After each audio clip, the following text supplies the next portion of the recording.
கர்த்தருடைய பரிசுத்த நாமத்திற்கு ஸ்தோத்திரம். இன்னைக்கு நம்ம சங்கீதம் 83வது அதிகாரம் 18வது வசனத்தின் கடைசி செய்தியாக இன்னைக்கு தியானிக்க இருக்கிறோம். ஜெபத்தோடு இந்த செய்திக்குள்ளே கடந்து செல்வோம். தோத்தேரமே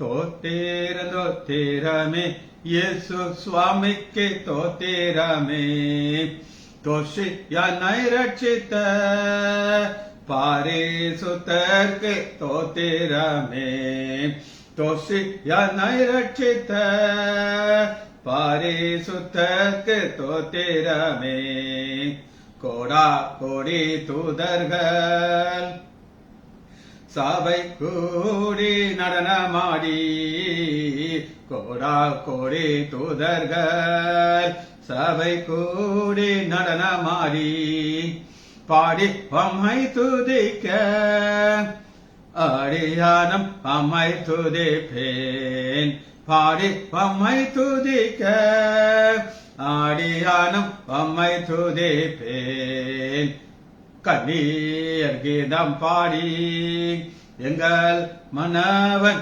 இயேசுவையே கண்ணீர் கீதம் பாடி எங்கள் மனவன் இயேசுவையே உன்னி அம்மை துதிக்க ஆடியானம் அம்மை துதிப்பேன் உன்னி அம்மை துதிக்க ஆடியானம் அம்மை துதிப்பேன் முப்பார்கள் சுற்றி நின்று எங்கள் மனவன் இயேசுவையே முப்பார்கள் சுற்றி நின்று எங்கள் மனவன் இயேசுவையே ஆர்ப்பரித்து துதிக்க ஆடியானம் அம்மை துதிப்பேன் ஆர்ப்பரித்து துதிக்க ஆடியானம் அம்மை துதிப்பேன்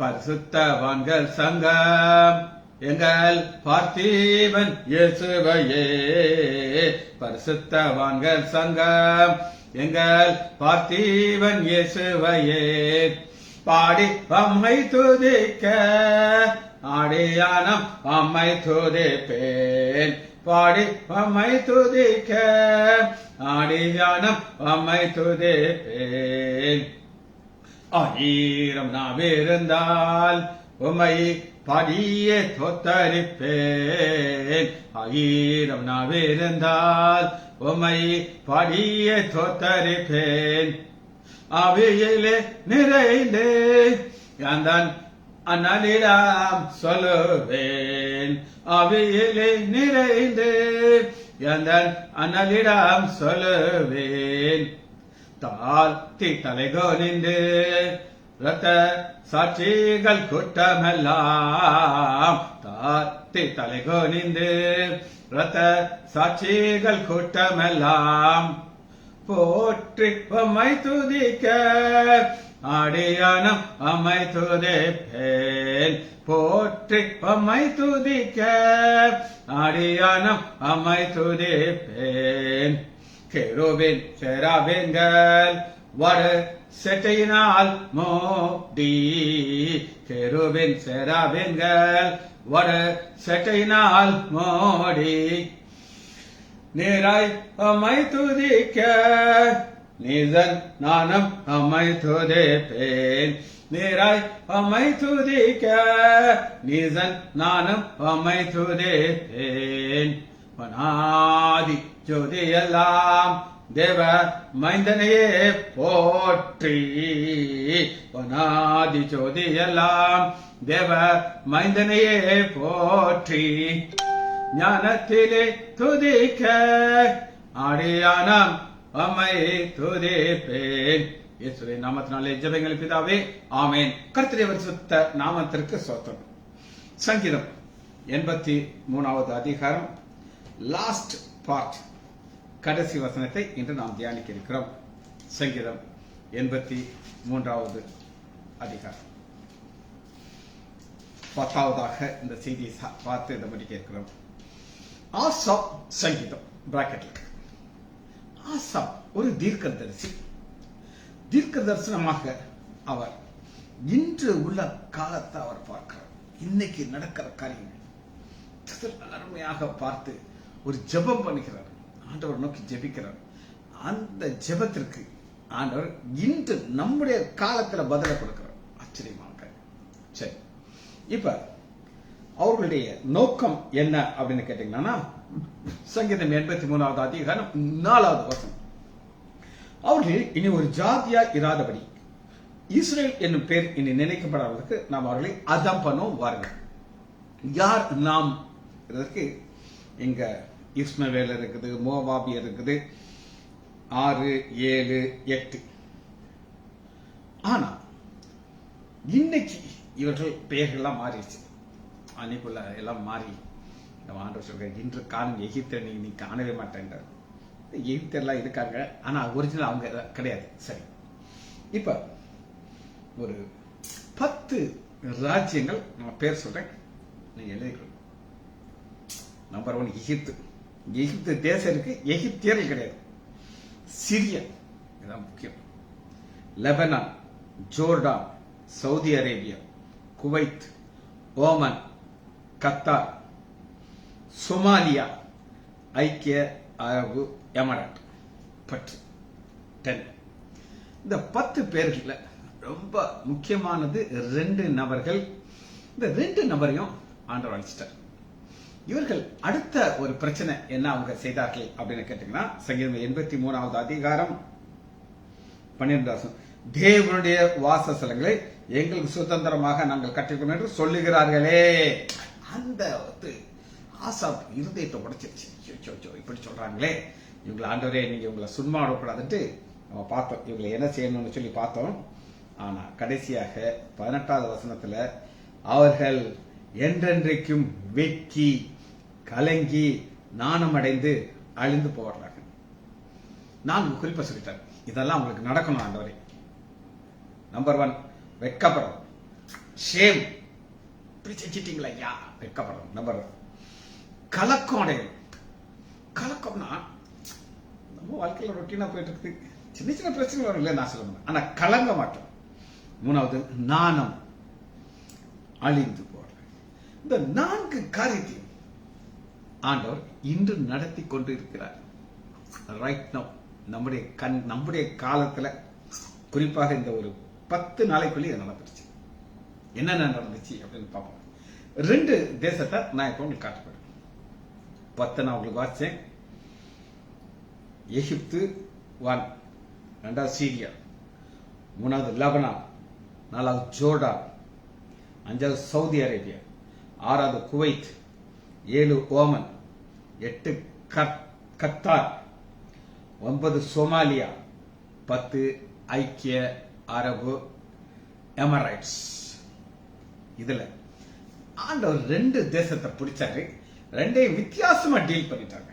வித்தியாசமாங்கிறது என்ன நான் சொல்ல போறேன். 1 சீரியா. சீரியாவை ஒரு மாதிரி டெக்னிக்க இதெல்லாம் சவுதி அரேபியா. நீங்க இந்த சீரியாவும் சவுதி அரேபியாவையும் ஆண்டவர் எப்படி டீல் பண்ணினார் அப்படின்னு பார்க்கலாம். சரி பாப்போமா. 2ஐயும் வித்தியாசமா டீல் பண்ணார். சீரியா போன வாரம் உங்களுக்கு சொன்னேன், அதைத்தான் நம்ம இன்னும் கொஞ்சம் வித்தியாசமா பார்க்கணும். Bashar al Assad. Bashar al Assad இதுதான் இன்னைக்கு அவர் செய்த காரியத்தால. போன வாரம் நம்ம ஞாயிற்றுக்கிழமை செய்து இது நடக்கல.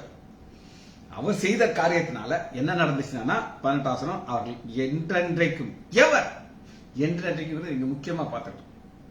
ஏன்னா இந்த சீரியா தேசத்துக்கு இந்த அசாத் பஷர் அல் அசாத் செய்த காரியம் என்றென்றைக்கும் அவங்களுக்கு கல்வி வந்துருச்சு. அவங்க செய்த காரியம் என்றென்றைக்கும் வெட்கி கலங்கி நாணம் அடைந்து அழிந்து வரும். சரி, இவர் யாருங்கிறத கொஞ்சம் ஷார்ட்டா பார்த்தவர். இவர்கள் தகப்பனர் அபீஸ் அப்பா.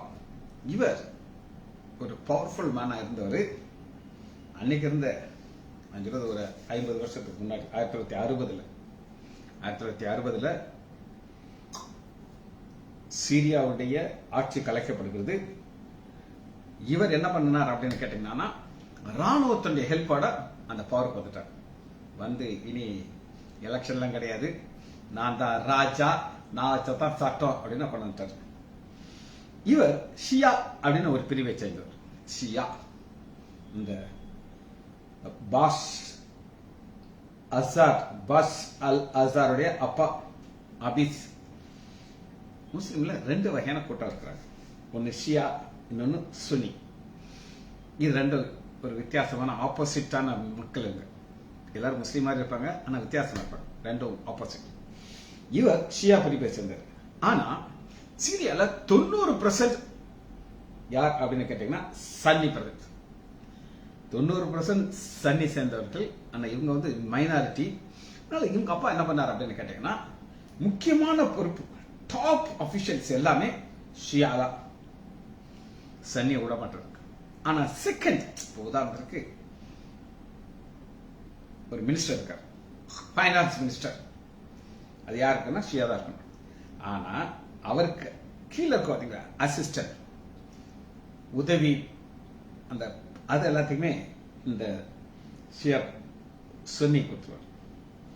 இவர் 1998 அபிஸ் வீக் ஆயிட்டார், வயது கூட்டிடுச்சு, டெட் பெட். இவருக்கு என்ன ஆசைனா இவருடைய பையன் இந்த இடத்துக்கு வரணும் அப்படின்னு சொல்லி. ஆனா பையன் ஒரு இன்னும் கொஞ்ச நாளில் பதவி ஏற்க போறாரு, ஒரு கார் ஆக்சிடென்ட் இறந்தார்.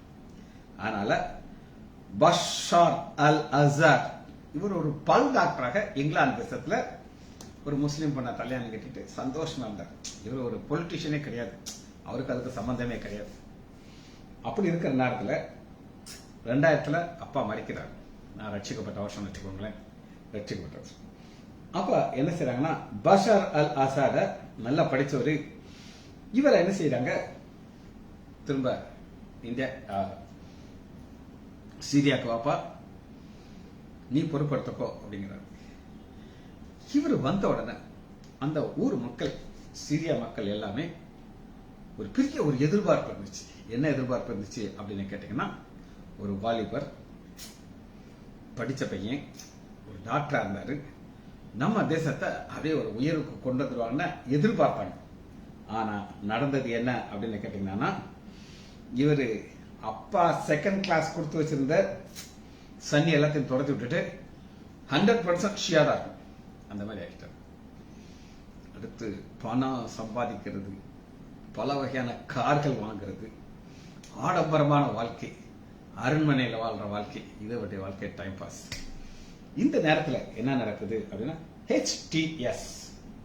ஹெச்டிஎஸ் இது ஒரு பவர்ஃபுல் ஒரு புரட்சி படை உருவாகும். இந்த புரட்சி படைக்கு யார் சப்போர்ட் பண்றா அப்படின்னு கேட்டீங்கன்னா, இஸ்ரேல் தேசம், மொசாட் இவங்க எல்லாம் என்ன செய்றாங்கன்னா, இந்த சீரியாவை அழிக்கிறதுக்கு யார் எதிர்க்கிறாங்களோ ஹெச்டிஎஸ்க்கு ராணுவ பயிற்சி கொடுக்க வேண்டியது. அவங்களுக்கு எப்படி யுத்தம் பண்ணணும், எப்படி யுத்தம் பண்ணி எப்படி ஜெயிக்கணுங்கிற ஒவ்வொரு பாயிண்ட்டையும் சொல்லி சொல்லி கொடுத்து யுத்தம் நடந்துகிட்டே இருக்கு.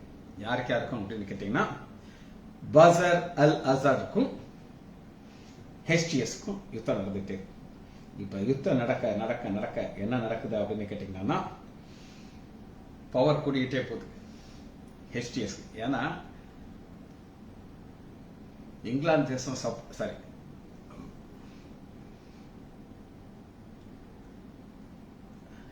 இஸ்ரேல் தேசம் சப்போர்ட் பண்ணிட்டு சப்போர்ட் பண்ண அப்படியே பவர் கூடிக்கிட்டே இருக்கு. பவர் கூடி என்ன நடக்குது அப்படின்னு கேட்டீங்கன்னா, இந்த அசார் ஒரு நாள் ஓடியே போயிடுறாரு. எங்க விட்டு ஓடுறாரு அப்படின்னு கேட்டீங்கன்னா, அந்த தேசத்தை விட்டுட்டு ரஷ்யாவுக்கு ஓடி போயிடுறாரு. ஓடி போறதுக்கு முன்னாடி அவர் ஒரு டீல் வச்சார். அது கூட அப்படின்னு கேட்டீங்கன்னா, இஸ்ரேல் தேசத்தோட என்ன டீல் அப்படின்னு கேட்டீங்கன்னா, நான் போற பிளேன் உங்களுக்கு நல்லா தெரியும், கோடிக்கணக்கான கோல்டு, அமெரிக்கன் டாலர், எவ்வளோ சுட்கேஸா அந்த பிளேன்ல ஏற்றி அவர் ரஷ்யா போறாரு. அவர் என்ன ஒரு டீல்னா, நான் போகும்போது நீ சுற்றக்கூடாது, ஏன்னா அவனுக்கு தெரியும் என்ன நடக்குது அப்படின்ட்டு. நான் பத்திரமா போய் ரஷ்யால இறங்கிட்டானா உங்களுக்கு என்னுடைய தேசத்துல இருக்கிற ராணுவ ரகசியங்களை உனக்கு நான் கொடுத்துருவேன். இதைத்தான் இஸ்ரேல் தேசம் எதிர்பார்த்துச்சு. நல்லா கேட்டுக்கோங்க. புரட்சி படை வெடிக்கும் போது அந்த தளபதி சீஃப் கமாண்டர் எல்லாரும் தோத்துக்கிட்டு இருக்காங்க. இந்த அல் பசார் அல் அசார் கிளம்புறதுக்கு முன்னாடி ஒரு ஆர்டர் போட்டார். இன்னும் அவர் பவர் தான் இருக்காரு, நல்லா கேட்க பவர்லாம் இருக்காரு. என்ன ஆர்டர் போட்டார் அப்படின்னு கேட்டீங்கன்னா, அவருடைய மிலிட்ரி ஃபோர்ஸ் எல்லாத்தையும் நீங்க சரண்டர் ஆயிருங்க. யாருக்கு சரண்டராங்க? HTSக்கு சரண்டர் ஆயிருங்க. HTS யாருன்னு நான் உங்களுக்கு சொன்னேன், இவங்க வந்து ஒரு புரட்சியாளர்கள். அவங்களுடைய பவர் கூடிக்கிட்டே இருக்கு. கமாண்ட் வந்த உடனே இதெல்லாம் சரண்டர் ஆகிறாங்க. சரண்டர் ஆன உடனே ஆட்டோமேட்டிக்கா மேல வந்துட்டாங்க. யார் மேல வந்துட்டாங்க? HTS மேல வந்துருச்சு. இவருடைய பிளேன் ரஷ்யால போய் இறங்குது. இறங்கின உடனே இவருக்கு வந்து சீக்ரெட்ஸ் எல்லாத்தையும் கொடுத்துட்டார். தங்க தாய் நாட்டின் சீக்ரெட்ஸ் கொடுத்த உடனே அடுத்த செகண்ட் இஸ்ரேல் தேசத்துல இருந்து பிளைன் போகுது. ஸ்வாயிங்கன்னு போய் சீரியால எங்கெங்கெல்லாம் அவங்க சீக்கிரட்டா வச்சிருக்கிற மிசைல் பவர்ஃபுல் வெப்பன்ஸ் எங்கெங்கெல்லாம் இருக்கோ எல்லா இடத்துலயும் டாம் டாம் டாம் பாம் போடுறாங்க. பாம் போட்டு எவ்வளவு பவர்ஃபுல் பாம் அங்க போடுறாங்களோ நில அதிர்ச்சி வரும். அதாவது பூமி அதிர்ச்சி வந்தானா எந்த அளவுக்கு ஒரு மூமெண்ட்ஸ் இருக்குமோ அதுல யாரு இருந்திருப்பாங்க நினைக்கிறீங்க? எல்லா டாப் ஆபீசர்ஸ் அதுல இருந்திருப்பாங்க. முக்கியமான தளபதிகள் இவங்க எல்லாமே இருந்த இடத்துல. ஏன்னா போறதுக்கு முன்னாடி பச்சை துரோகத்தை பண்ணிட்டு அவர் போயிட்டார்.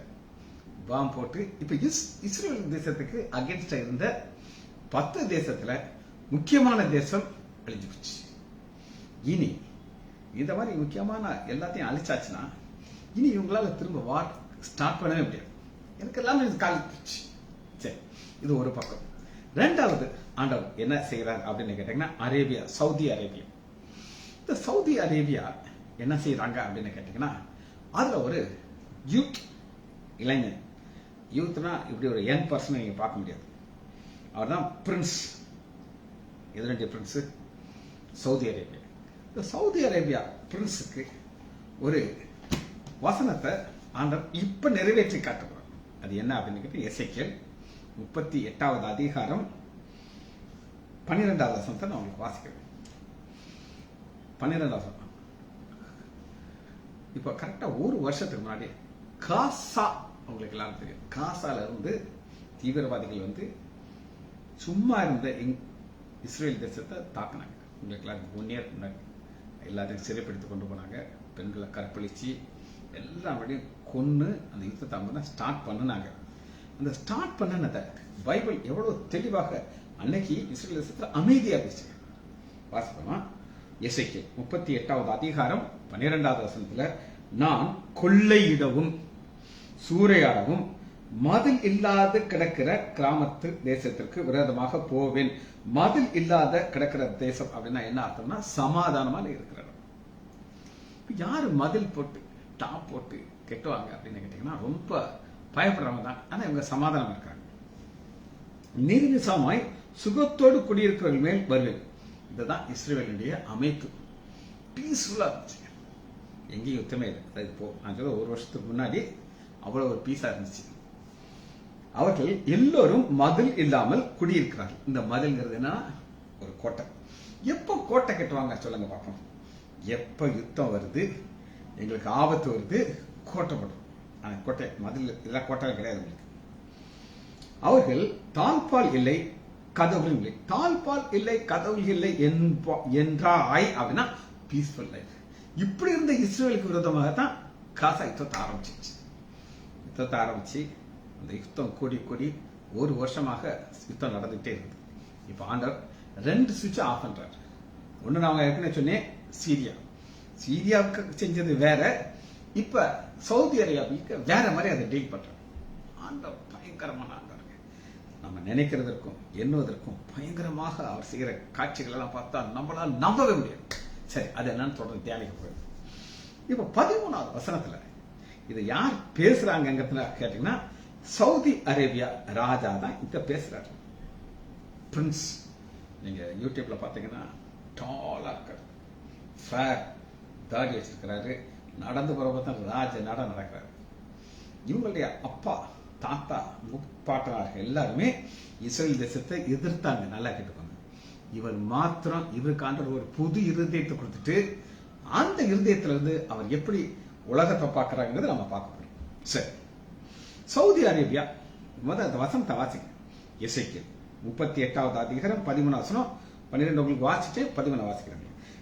ஷேபா தேசத்தாரும் தேத்தான் தேசத்தாரும் தர்ஷித் வர்த்தகரும் அந்த பாலசிங்கிகள் அனைவரும் உன்னை நோக்கி.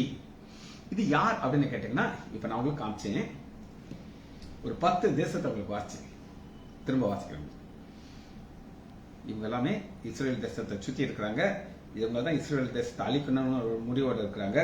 Number 1 Egypt, Syria, Lebanon, Jordan, Saudi Arabia, Kuwait, Oman, Qatar, Somalia, ஐக்கிய அரபு எமிரேட். இவங்க யுத்தத்துக்கு ரெடியா இருக்கிறாங்க. இவங்க என்ன செய்யறாங்க, என்ன வாஞ்சோடு இருக்காங்க அப்படின்னு கேட்டீங்கன்னா, பாத்துக்கிறவங்களுக்கு உன்னை நோக்கி நீ கொள்ளையிட அல்லவோ வருகிறாய் என்றும், நீ சூறையாடி வெள்ளியையும் பொன்னையும் ஆட்சியும் எடுத்துக்கொண்டு போவதற்கும் ஆடு மாடுகளையும் பிடிப்பதற்கும் மிகவும் கொள்ளையிடற்கும் அல்லவோ உன்னுடைய கூட்டம் கூடியது என்று சொல்லுவார்கள். இது என்ன வழக்கம். இப்ப இந்த சவுதி அரேபியா ராஜாக்கு இஸ்ரேல் மேல பயங்கர ஒரு மதிப்புங்க. கேட்டுக்கோங்க. அவங்க அப்பா தாத்தாலாம் எதிரியா இருந்தாங்க. ஆனா இவருக்கு ஒரு புது இருதயத்தை கொடுத்துட்டாங்க.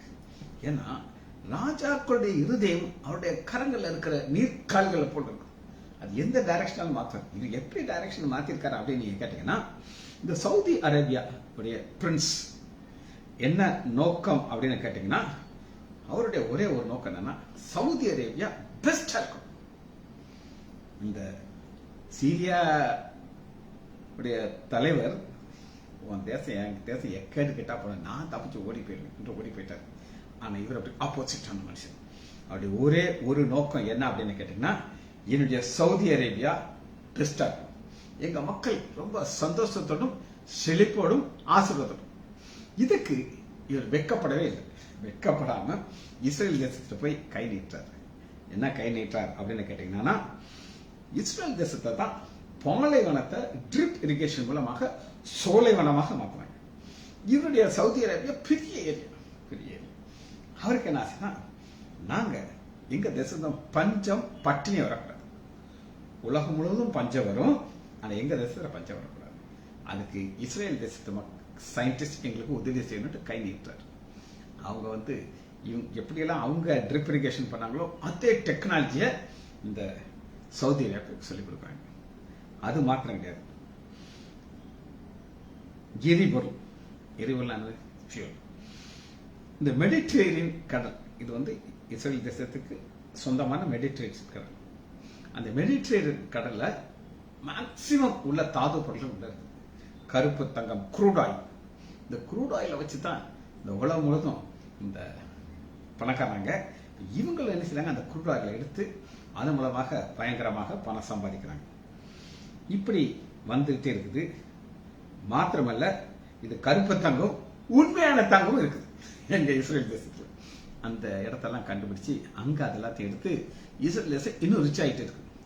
இப்ப இவங்களுக்கு என்னெல்லாம் வந்திருக்கு அப்படின்னு கேட்டீங்கன்னா, விவசாயத்துல நம்பர் 1 ஆயிட்டாங்க. உங்களுக்கு தெரியும் எதெல்லாம் எக்ஸ்போர்ட் பண்ணனாங்க அப்படின்னு சொல்லி. இவ்வளவு எக்ஸ்போர்ட் பண்ணி ரிச்னஸ்க்கு வந்த தேசத்தை பார்த்து இந்த சவுதி அரேபியா ராஜா சொல்றாரு, ஐயா எங்களுக்கு இந்த யுக்தியெல்லாம் நீங்க தரணும், ஹெல்ப் பண்ணணும். இவர் அந்த சவுதி அரேபியா எப்படி மேல கொண்டு வர்றார் அப்படின்னு கேட்டீங்கன்னா, இவர் தான் நம்பர் 1 பவர்ஃபுல் கிங் அந்த ஏரியாவில். இந்த நான் சொன்னேன் பாத்தீங்களா, Lebanon, Jordan, Kuwait, Oman, Qatar, Somalia, ஐக்கிய அரபு, இவங்க எல்லாமே இவன் காலில் வந்து இருப்பாங்க. ஏன்னா இவர் தான் கிங் அந்த ஏரியா. இவன் கையை அசைச்சா தான் அவங்க எதுவும் செய்யணும். அந்த அளவுக்கு ஒரு பவர்ஃபுல்லான ராஜாவை ஆண்டவர் பிடிச்சிட்டார். பிடிச்சு அவருக்கு ஒரு புதிய இருதயத்தை கொடுத்து எவ்வளவு தூரத்துக்கு முடியுமோ அந்த. இப்ப ஒரு புதிய ஒரு பிளான் ஒன்று கொண்டு வர்றாங்க இந்த ராஜா, சவுதி அரேபியா ராஜா. அது குளோபல் ட்ரேடிங் அப்படின்னு குளோபல் ட்ரேடிங் அப்படின்னா என்னன்னா உலகம் முழுவதும் ஒரு பாதை உண்டு பண்றாங்க. அந்த பாதையின் வழியாக இந்தியால இருந்து எங்கெல்லாம் போகலாம். ஆனா ஏற்கனவே ஒரு பாதை இருக்குது, அது சூயஸ் கால்வாய். இந்த சூயஸ் கால்வாய் யாருடைய கரத்துக்குன்னா ஈஜிப்ட் ஆண்டவருடைய மக்களுக்கு எதிர்த்து அந்த எகிப்த ஆண்டவர் பாப்பராக்க போறாங்க. அவங்களுடைய மெயின் இன்கமே எங்க இருந்து வந்துச்சுன்னா சூயஸ் கால்வாய் இருந்து. அப்ப அந்த சூயஸ் கால்வாயை கட் பண்ணிட்டு இவங்க வர போறாங்க. இது செய்யறது யாரு? Most powerful king. இவர் சொன்னார்னா எல்லாரும் வாய்ப்பு இருப்பாங்க. இப்போ உதாரணத்துக்கு நான் சொல்றேன், சிலோன் இருக்கு. அந்த சிலோன்ல இருக்கிற ஒரு தளபதி, ஒரு பிரைம் மினிஸ்டர், ஜனாதிபதி ஒரு ஆர்டர் போட்டா எவனும் கட்டிக்கிற மாட்டான், ஒரு நாய் கூட மதிக்காது. ஆனா இந்த சவுதி அரேபியாவில் இருக்கிற கிங் அப்படி கிடையாது. அவருடைய பேர் நான் சொல்றேன், எழுதிக்கலாம். முகமது பின் சலாம். முகமது எம்டி முகமது பின் பின் பின் சலாம் SALAM. இந்த கிங்கோட அந்த ஒரே ஆசை என்னன்னா பெண்கள் மேல வரணும். இந்த முஸ்லீம் மக்கள்லாம் பெண்களை அப்படி சப்ரஸ் பண்ணியிருப்பாங்க. ஆனா இவர் சொல்றாரு, எனக்கு ஏன் தேசம் மேல வரணும், பெண்கள் மேல வரணும், நல்லா படிக்கணும். வந்த உடனே ஃபர்ஸ்ட் ஆர்டர் என்னதுமா, டிரைவிங் லைசன்ஸ். பெண்கள் கார் ஓட்டலாம். எல்லாரும் ஆடிட்டாங்க, பெண்கள் எல்லாம் குஷி ஆயிட்டாங்க. எங்களை ஒரு பூச்சி மாதிரி வச்சிருந்தாங்க. ஆனா எங்களுடைய ராஜா முகமது பின் சலாம் எங்களுக்கு கார் ஓட்ட பெர்மிஷன் கொடுத்தார். இன்னைக்கு அவங்க கார் ஓட்டலாம், படிக்கலாம், சம்பாதிக்கலாம், சயின்டிஸ்டா மாறலாம், என்ன மாறலாம். அந்த அளவுக்கு ஒரு பவர் கொடுத்தார். இப்ப சுற்றி இருக்கிற தேசம் பஹ்ரைன், ஈராக், UAE இதெல்லாமே இந்த தேசத்துக்கு ஏன் பயந்து இருக்குது அப்படின்னு கேட்டீங்கன்னா இவர்களுடைய எல்லாமே இவருடைய கண்ட்ரோல்ல தான் இருக்குது. ஒரு உதாரணத்துக்கு ஆயில் பிரைஸ் இவர் தான் பிக்ஸ் பண்ணுவார். எல்லாமே இவர்கிட்ட தான் இருக்கு. அப்ப எந்தெந்த தேசம் எல்லாம் இஸ்ரேல் தேசத்துக்கு அகேன்ஸ்டா இருந்துச்சோ எல்லாத்துக்கும் என்ன செஞ்சாரு, ஒரு கட்டு வச்சிட்டாரு. அதுல இன்னொரு முக்கியமான ஒரு காரியம் என்ன அப்படின்னு கேட்டீங்கன்னா பிரஸ். இந்த பிரஸ் எல்லாம் கிடையாது, என்ன நடந்தாலும் அது ரகசியமா தான் இருக்கணும். அப்ப அப்படி கிடையாது. என்னுடைய தேசத்துக்கு என்ன நடக்குதுன்னு உலகம் முழுவதும் தெரியும். Press freedom. எந்த நியூஸ்னாலும் வெளியில தைரியமா நீங்க சொல்லலாம், நான் வழியில நிக்கவே மாட்டேன்.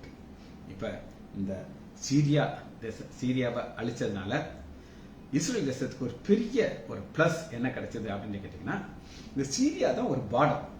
இந்த சீரியா பார்டர்ல இருக்கும்போது அவர்களுக்கு என்ன இருந்துச்சு அப்படின்னு கேட்டீங்கன்னா கோலன் ஹைட் அப்படின்னு ஒரு ஏரியா இருந்துச்சு.